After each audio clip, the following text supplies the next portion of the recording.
Од најмодерна во југоисточна Европа до најлоша во регионот, македонската железница тоне, а граѓаните и бизнисот и натаму никако да добијат привилегија која доликува за земја кандидат за Европската Унија.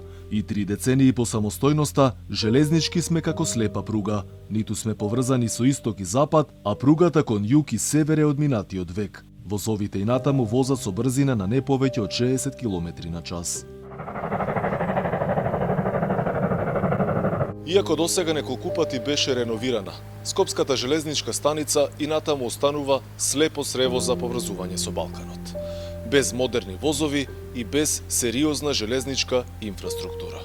Патниците сакаат да се возат во модерни и брзи возови, како во сите развиени земји, но за жал тоа кај нас и натаму го нема. Катастрофа, ужас. Очекувате некој нешто сериозно да направи или тешко? Па верувам не. Убеден сум дека нема човек во оваа држава што може да го направи. Па ние како што го знаеме, сега исто ситуацијава све е запоставено се, али ќе се надеваме дека ќе биде све најубаво.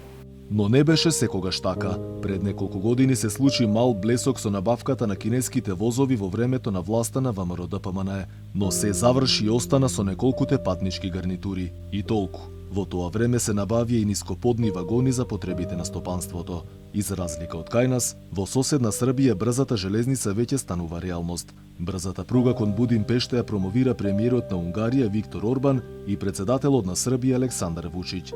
Ваквиот транспорт за нив ќе стане развоен јазол за туризмот и трговијата на унгарската и српската култура и народи.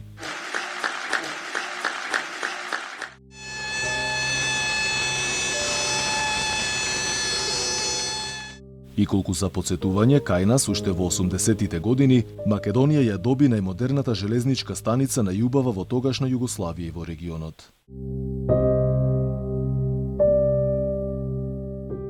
За жал, ваквата слика е минато. Сегашната во 21-виот век е поразителна.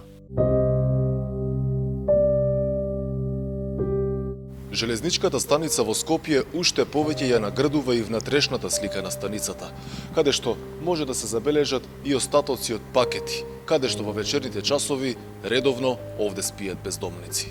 Инаку железници транспорт е едно од предпријатијата кои постојано е на листата на должници. До сега доспеанието неплатен долг изнесува нешто повеќе од 60,5 милиони евра.